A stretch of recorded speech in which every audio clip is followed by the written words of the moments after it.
Hey guys, welcome to part 2 of my Star Wars The Rise of Skywalker review. Now let's get to the review.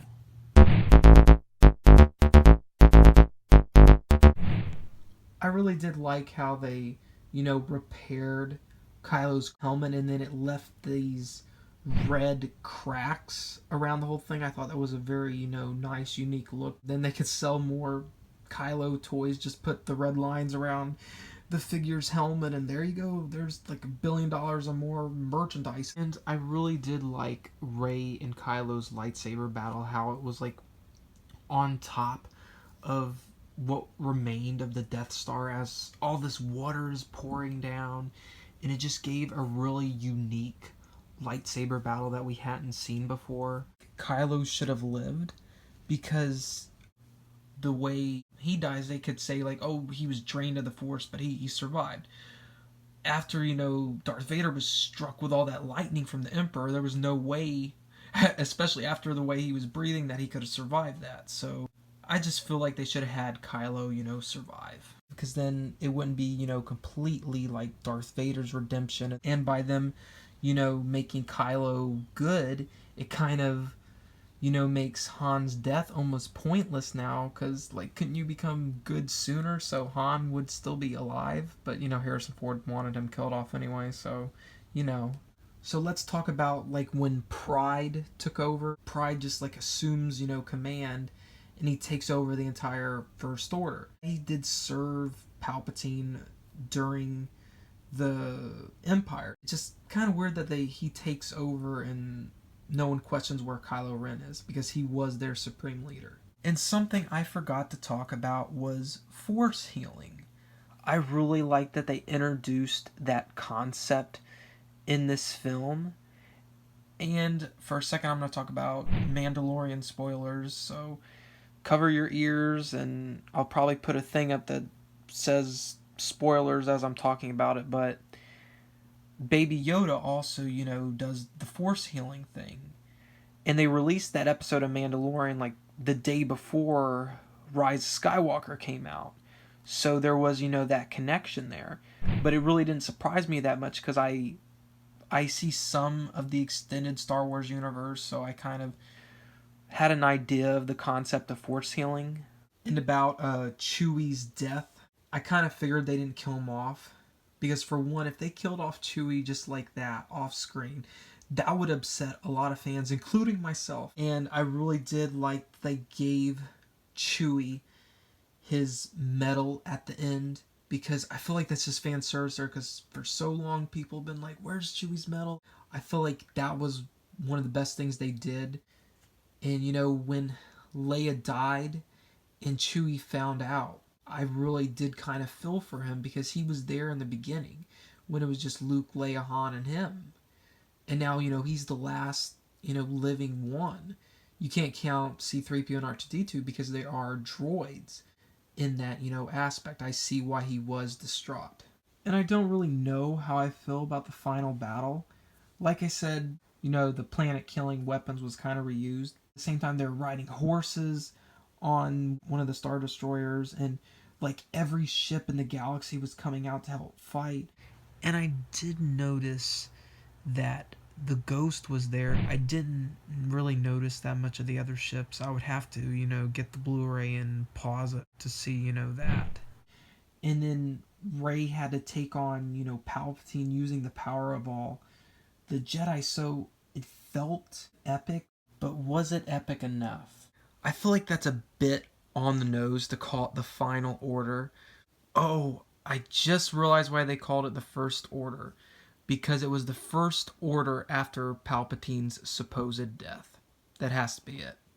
And I love the fact that they, ended it where it all started, on Tatooine. And she actually goes to Uncle Owen and Aunt Beru. She actually went to their place. I just thought that was golden there. At the end, when Rey looked over and saw Luke and Leia, I really thought they were going to have like more Force Ghosts there. This is the end of the saga.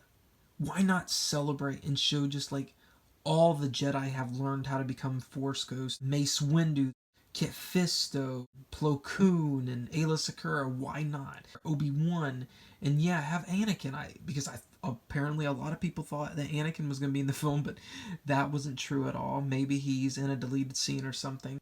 And Yoda, yeah, have Yoda, but have like all the Jedi there. I wish they would have done that. It was just a missed opportunity. I guess they just wanted to focus on, the Skywalkers, but still, I wish they did that. When Rey calls herself Skywalker, I really wish it was more earned. Like, Luke maybe said something to her, like, a true Skywalker doesn't mean, you're related. A true Skywalker would do whatever is right, no matter what, or something like that.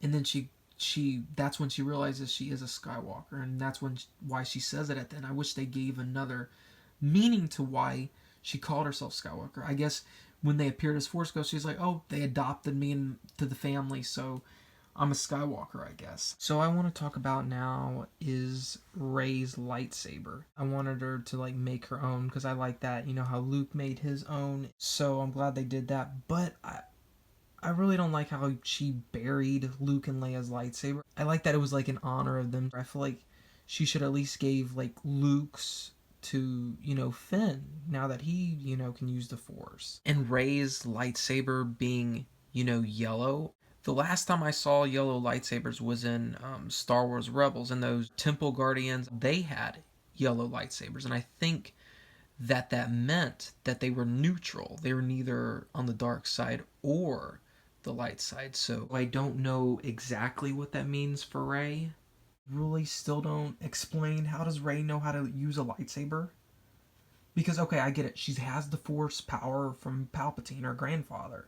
She has that, but that still doesn't explain how she just automatically knows how to, use a lightsaber so well. Sure, she figured out how to fight with her staff, but it's different, fighting with a staff and, fighting with a lightsaber. I do like that Rey was trained by Leia, because in The Last Jedi, I was waiting for the moment when Luke would start to train her, but that never happened. So to have, Leia train her, and then to get that flashback moment, oh, Leia was actually trained as a Jedi, so she was able to train her. I did really like that. Something that really does make me mad is they had a moment with, Han and Leia, and they had a moment with Luke and Leia, but Han and Luke, they never appeared on screen together. I just wish they had a moment with all three of them, and, Chewie together. And that's the moment I was really kind of waiting for, but it kind of figures that they wouldn't have it now, considering, Han's gone, Luke's gone, and now Leia's gone. I feel like they just had this trilogy just so they could, kill off all three of the original trio, and Leia and Kylo never really have a moment together. They have little, moments where they would sense each other, like in The Last Jedi and in this one, but I was hoping they would have like a conversation.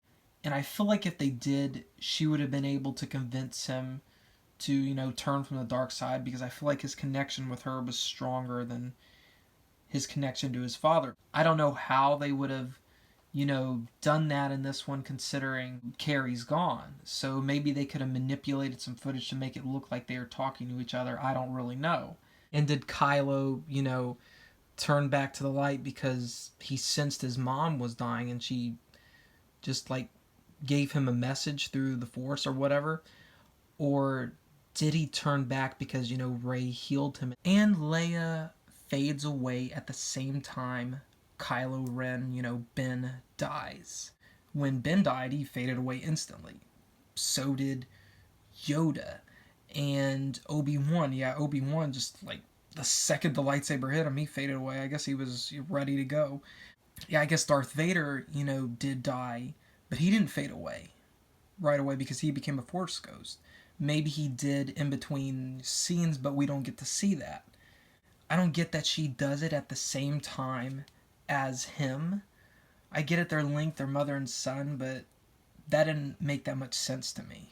Ultimately, I thought the trilogy was too similar to the originals, Like in the first one, you have them like hunting down the droid that has, you know, the plans or the data in it. In the second one, oh yeah, they find their base and now they're chasing them down. It feels like history's kind of repeating itself. I guess it is, you know, different enough to be a good trilogy, just not. I didn't feel like it was like as phenomenal as the original one.